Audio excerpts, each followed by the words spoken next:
The final years and death of Sultan Mehmed II. Growing challenges in later years.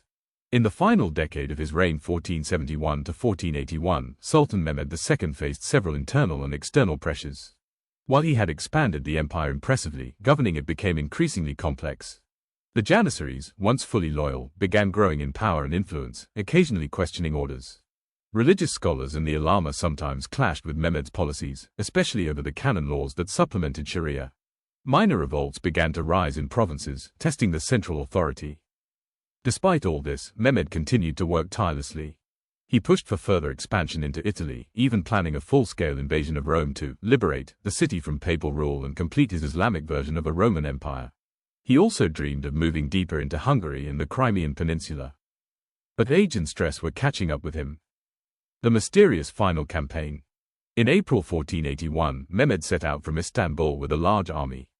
No one was told the destination. Historians and scholars have long speculated about this final military mission. Theories on his final campaign. One campaign to Italy. Some believe he was finally ready to launch the long-planned invasion of southern Italy, especially Naples or Rome. 2. Crushing Bayezid's uprising. Others claim the army was headed east, to confront his son Bayezid, who was gaining support and refusing central orders. 3. Byzantine remnants or Crusader movements. Another theory is that Mehmed was reacting to a secret alliance between Balkan nobles and remnants of Christian powers. The truth remains unclear, because Mehmed never made it. The death of a conqueror. On May 3, 1481, Sultan Mehmed II died suddenly at the military camp near Gebze. He was only 49 years old. The official cause was illness, possibly gout, heart failure, or digestive complications. However, rumors of poisoning spread quickly. Some believed he was poisoned by agents of the Venetians or internal court rivals who feared his next conquest. Another theory points to his own physician, Yaqub Pasha, acting under political pressure. His death was kept secret for several days to prevent chaos. The empire without its conqueror. When news of Mehmed's death finally reached Istanbul, panic erupted. Citizens feared an invasion or rebellion in the power vacuum. The Janissaries mutinied, demanding increased pay and support for the preferred successor. A bloody power struggle broke out between his two sons, Bayezid and Sem Sultan. The succession crisis. Sem Sultan versus Bayezid II. Bayezid was governor of Sivas and quickly moved to claim the throne. Sem Sultan, the younger and more charismatic brother, controlled Anatolia and also claimed the Sultanate. A brief but intense civil war broke out. Bayezid emerged victorious, but Sem fled and sought refuge with European rulers, including the Knights of Rhodes and eventually the papacy in Rome.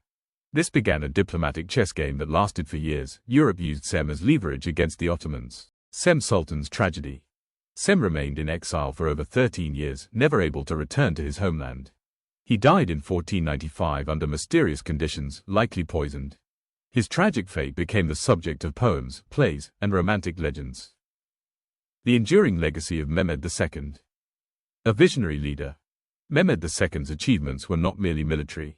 He reshaped the Ottoman identity, transforming it from a frontier sultanate into a true empire. He cultivated multi-ethnic and multi-religious policies that became the backbone of Ottoman governance for centuries. His blending of Eastern and Western knowledge shaped science, architecture, and education in the empire. The father of Istanbul. Mehmed is often referred to as the founder of modern Istanbul. He invested in rebuilding, repopulating, and developing the city into a capital rivaling any in Europe or Asia. Under his leadership, Istanbul became a cultural and economic powerhouse. Legacy in military strategy. His use of gunpowder artillery, psychological warfare, and siege techniques made him one of the most innovative military minds of the 15th century. The siege of Constantinople is still studied in military academies worldwide. Remembered through the ages. Known in Turkish as Fatih Sultan Mehmed, the Conqueror, his name became synonymous with greatness. Countless mosques, schools, bridges, and institutions bear his name today. His portrait, painted by Gentile Bellini, remains a powerful symbol of East-West dialogue. What if Mehmed had lived longer? Historians often wonder what might have happened if Sultan Mehmed had lived just a few more years. Would he have captured Rome, shifting the religious balance of Europe? Could the Ottoman Empire have stretched to the heart of Europe?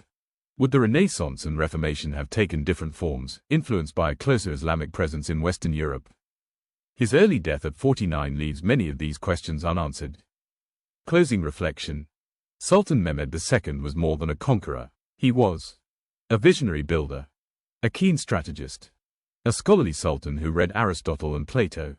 A ruler of immense ambition, tempered by pragmatism and intelligence. From a 12-year-old boy mocked by his own generals to the man who changed the course of world history, his life remains one of the most compelling sagas of the Islamic Golden Age and world history at large.